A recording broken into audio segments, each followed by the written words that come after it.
Hey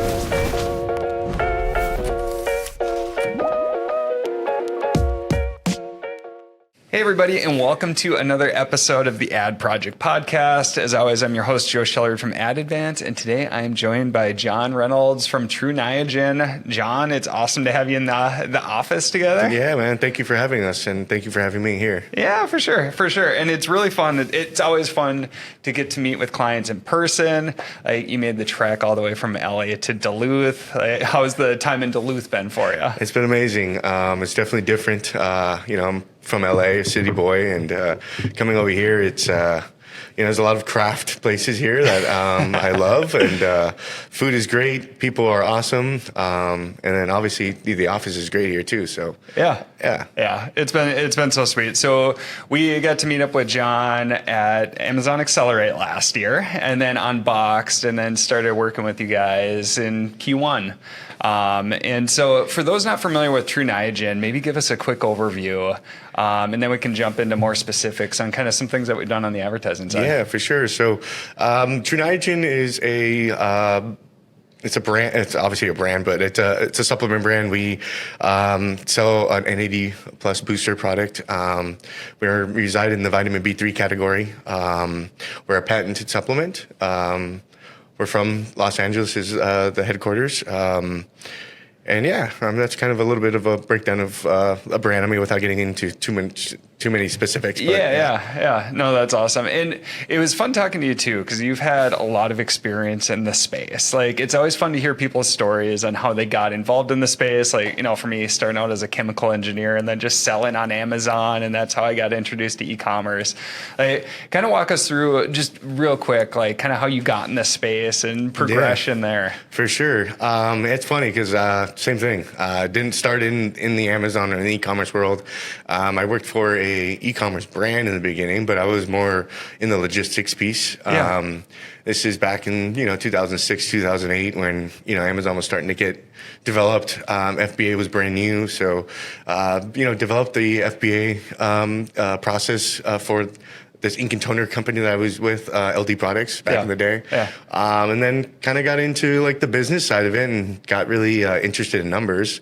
And then all she wrote from there is like, all right, I wanted to kind of get into the different categories on Amazon. I mean, obviously ink and toner isn't the sexiest product to sell. And it's, wanted to kind of expand my horizons. So throughout the years, been managing and running different brands on Amazon, from home and kitchen to electronics with Monoprice, to being with like a brand incubator company that we were just developing brands and trying to sell them out, until now, being in what I call the mecca of Amazon is in the supplement category. So definitely seen a lot of different strategies within Amazon, and to me it's a trip to kind of see the different strategies and how they can interact with each of the different categories in different ways. I'm a huge botanist. I love growing like plants. And to me, this is, the different strategies are the plants that are growing within planting the seeds, watering them, nurturing them, see what grows, see what dies. Yeah, exactly. So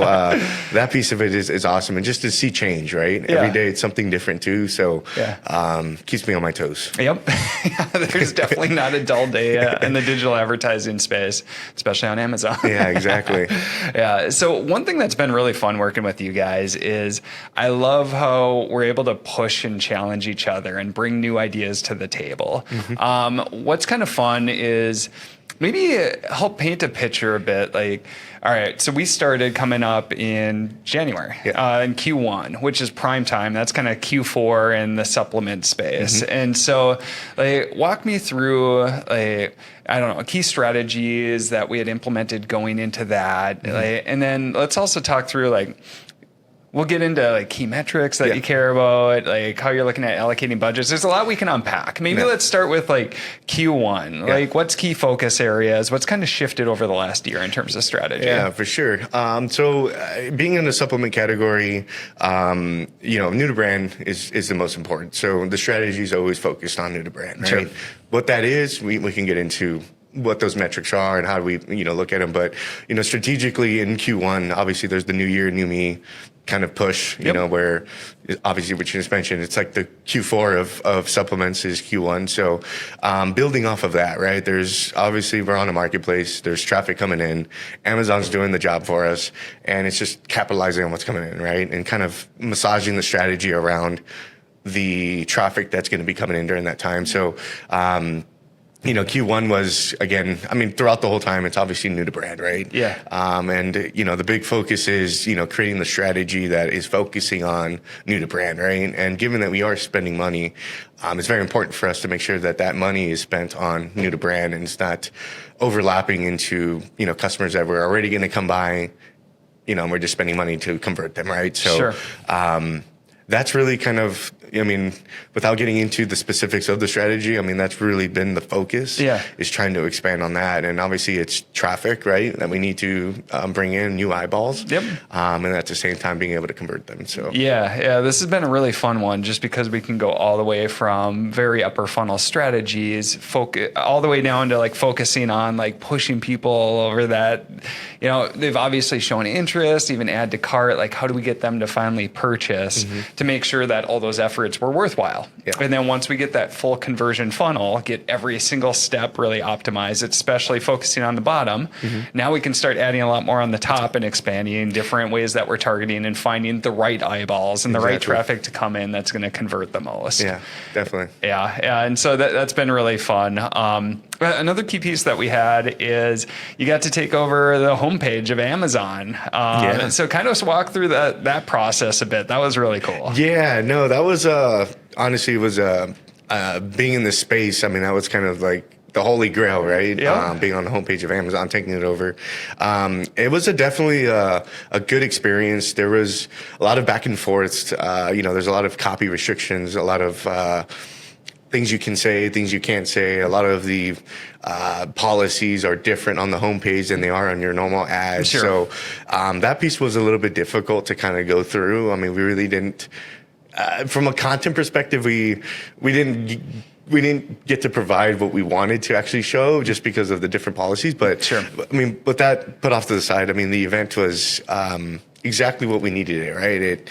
It gave us the most unbiased way of understanding who's actually buying the product. Yeah. Because, you know, in a normal advertising, you have an audience target and you're obviously putting some bias to it, right? Saying, hey, target these customers, but without actually understanding what no filters kind of does, right? And this right here kind of gave us that momentum going into the rest of the year of really understanding who that consumer is, given that it is on the homepage.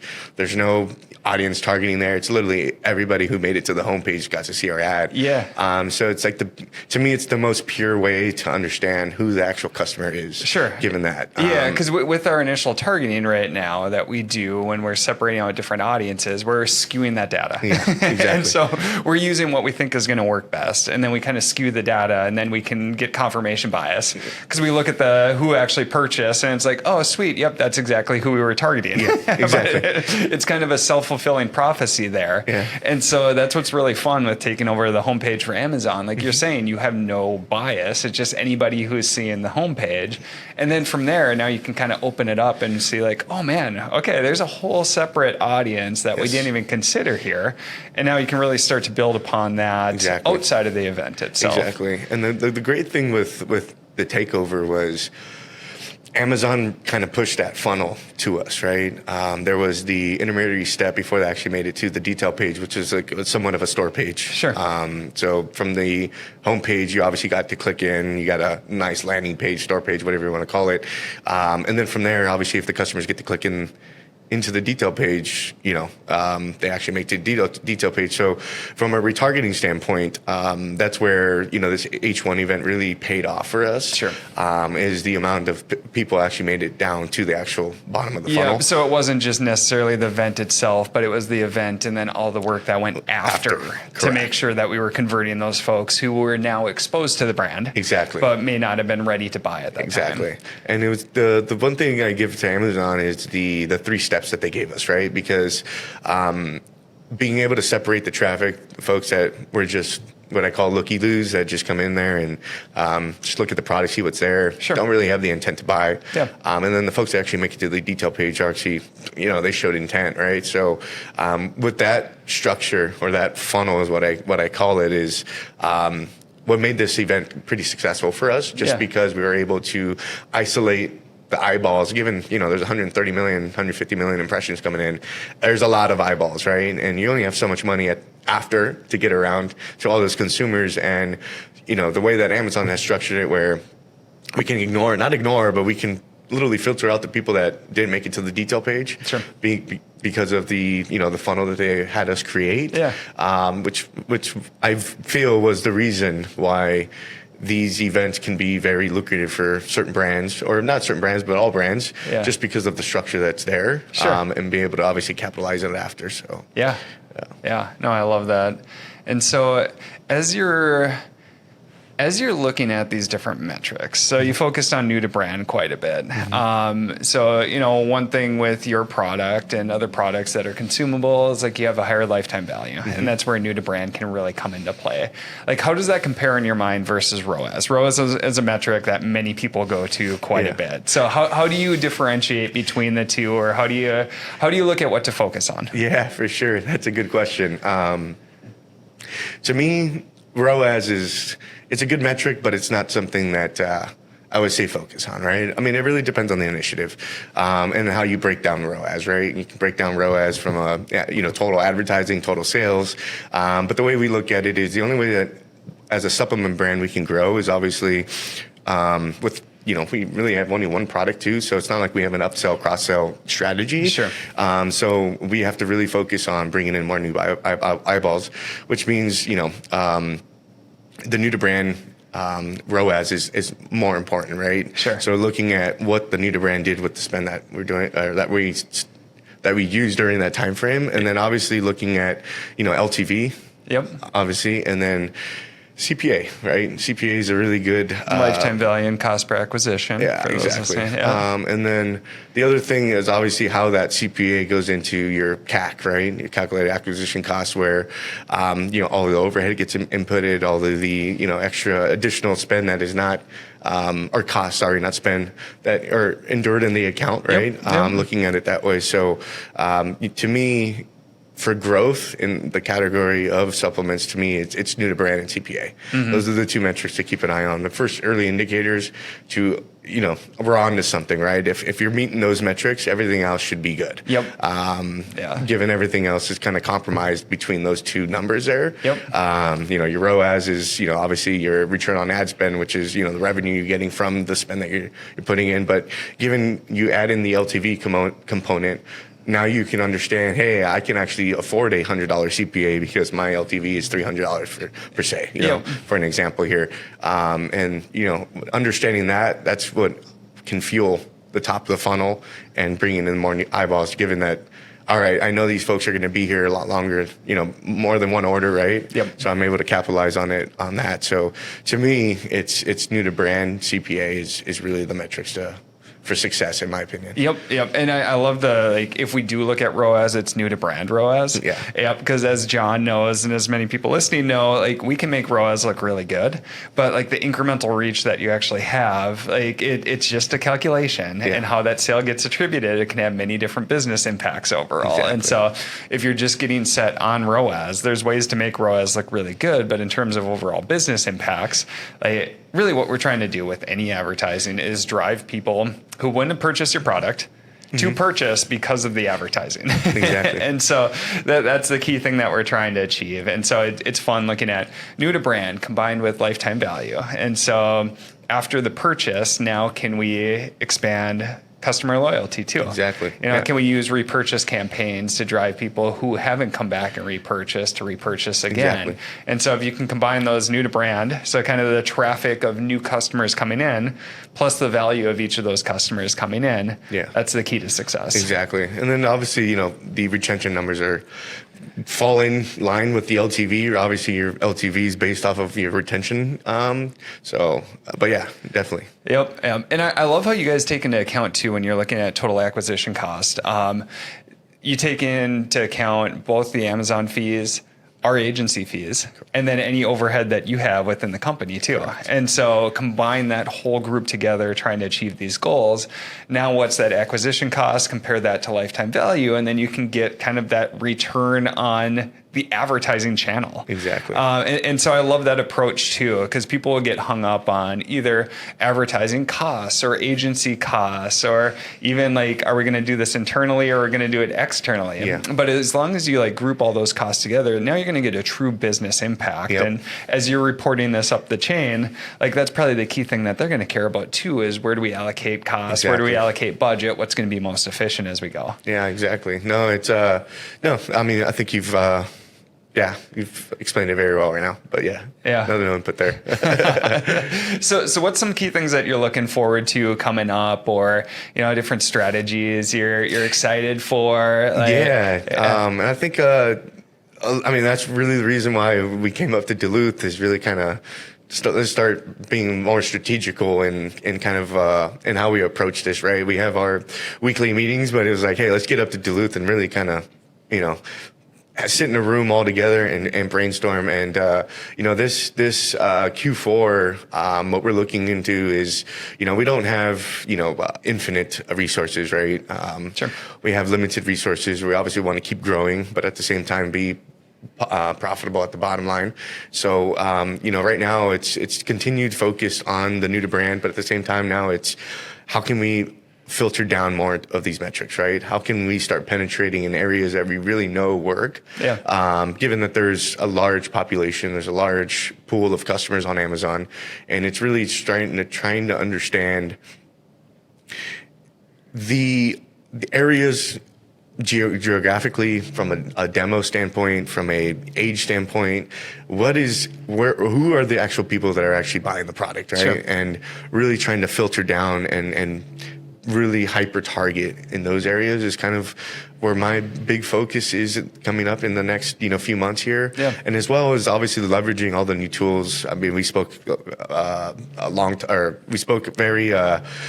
a long time yesterday on the brand tailored promotions, right? Yeah. Starting to see that Amazon's being able to give us a little bit of some retention tools, and then obviously the add to cart, folks that didn't actually make the purchase but abandoned their cart.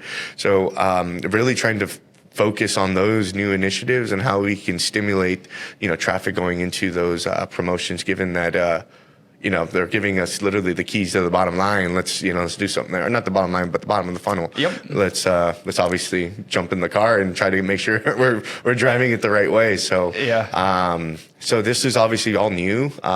This is stuff that we're trying to think about what's the right way to approach it. But that's really, the focus going into Q4, going into Q1. Obviously, Q1 is the other, another time frame where it's new year, new me. So, and the focus is always going to be new to brand. Yeah. But at the same time, retention is always important, right? Yep. And making sure that the LTVs, coming in, given the new traffic that we're bringing in, making sure that the cohorts, we're able to separate them out, understand the different types of strategies that we're putting in place, the different audiences, and being able to understand each activities, like a cohort activity, right? Sure. Like, is it females ages 45 plus that have the longest LTV? Like, start to kind of really start to break it down into that manner, because really we're at that point where it's, like I said, with finite resources. Yep. How do we continue to get the best return that we can? Exactly. Yeah, and I agree. So one, it's, all right, we've worked people through the full sales funnel and they're so close. They've added to cart. Yeah. And so being able to use tools like some extra ads at that point, like you've obviously shown interest, and just increasing that conversion rate by a bit can make that full funnel so much more profitable. Yep. And so that's a key focus that I'm really excited about too. And then the other key piece to notice too, so Jon's talking about segmenting these audiences down quite a bit, and we're talking about upper funnel, like brand building awareness type strategies, and we're getting that granular on it. Yeah. And so that's the other key thing that I see a lot of people falter on is when they talk upper funnel, target way too wide. But if you can get much more specific, there's going to be certain types of people who are much more interested in your product than others. Yeah. And so if you go super wide, it's very hard to segment down. And so that's what's been fun too, is just testing. Yeah. And I love the approach. You guys are open to testing. Hey, let's try this. We don't know if it's going to work. Yeah. Some of those seeds are going to grow into beautiful plants. Others are going to die on the spot. Yeah. Yeah. But that's been fun too. We like just having the open mind and being able to push and bounce ideas off of each other for like, all right, let's try this different audience. Like, don't know if it's going to work, but hey, we saw some good early indicators here. Exactly. Yeah. But at the end of the day, advertising to me, there's no wrong or right answer. Yeah. It's how you get there, right? And there's 1,000 ways to get there, right? But what's the most efficient way, right? And that's what, testing, obviously leveraging AMC. And I think you guys have been giving us a lot of good insights as far as, where we need to be, right? Which ads are more important than others? Where should we be spending the money? Is it mid funnel, upper funnel, driving it more on the bottom? Yeah. We're looking into obviously driving traffic from outside of Amazon into Amazon. So, there's a lot of cool things that we'll need to obviously keep learning and keep getting the insights from. But like you said, there's really no wrong there's no wrong or right answer. Yeah. And you always got to kind of keep your mind open, right? As far as, when you go into testing, right? Yeah. And it's always, start narrow, then go broad, right? Mm-hmm. And that's something build that's the base and then start building upon that. Yeah. And that's one thing that's, talking to many brands, it's the first approach is like, let's just go big, right? Yeah. But it's like, look at all these people we can reach. Yeah, exactly. And it's without understanding how it all converts and everything there, then obviously those are the mistakes that you make, right? Yeah. So you guys made the jump and you switched agencies right before your prime time. And so we're coming up on Q4 too. And so some brands are looking at that and they're like, I don't know, like, do I make this jump in like right before Q4? So what were some key things that you were looking for, items that made you at least comfortable enough to make the jump right before your prime time? Yeah, no, that's a freaking good question. It was honestly where we're at. Obviously, understanding what we need, right, was the first thing when I approached this, right? We were with a great partner before, but there was a lot of tools and a lot of things that I felt were missed. And when I was looking for a new agency at the time, I didn't know what I was looking for. Sure. And, a lot of the things can be smoke and mirrors, right? We do this or we talk this, but it's really, the action that happens, right? The execution piece of it is, to me, the most important. Because you can talk about anything and say this and, do that. And, but, when it comes down to it, are we actually doing it? And it's like, that's where you have to really kind of make the decision. But what I was looking for is just, the technology, the tools being used, how the data is being spoken about. Sure. And it's not saying, hey, let's alter the data or let's speak to it in a very biased way. No, let's just be open about it. And really just the understanding of them is the most important piece to me. Yeah. Because if you don't understand the metrics and you just understand what the acronym is, it's like you're not going anywhere with it. So it's so those were the kind of the big things there. And then obviously, there's other components of it as well. Is the agency big where it's like you just another brand that gets thrown into the mix and you kind of go through it. So there's that piece of it that we also kind of consider. But it's really just that initial conversation, right? That first convo, prospecting the agency. And, I think when I first kind of started working with you guys or talking with you guys, it was like, we're speaking the same language here. Yeah. Like it was the lingo was good. And it was, and that was really what made us kind of make that switch over was like, all right, they're thinking the way we're thinking here. And that's really, to anyone out there, it's, understand your strategy first and then try to find the person or the agency that can apply that strategy. Yeah. Because if not, then there's always going to be a wrong way, right? Because you don't even know the way that you wanted to go and you're kind of giving the keys to someone else that's giving you kind of advice, right? And it's like, well, maybe that's not what I want. And that's what I would yeah, so those are kind of the things that I look at. I love that. Yeah. Know your strategy first, and then go seek to find it. Exactly. I love that. So, Jon, it's been so awesome having you in town and having you on the podcast. For anybody who wants to learn more about Tru Niagen or connect with you, where should they go? Yeah, I mean, if for anything Tru Niagen, TruNiagen.com. And if you ever want to connect with me on LinkedIn, Jon Reynolds. On LinkedIn, that's me. Yeah, sweet. Well, Cool. Really appreciate you being on the podcast. Thank you. Yeah. Really appreciate it. Thank you for having us. For sure. And for all those who are listening, just note that we're going to be at different conferences. Jon's going to be at a couple too. Amazon Accelerate, Unboxed. We're going to be doing the Main Street Summit down in Missouri. A few other ones coming up too. So if you're going to be going to any of those conferences, make sure you reach out. And as always, we really appreciate you listening to the Ad Project Podcast, and we'll see you on the next episode.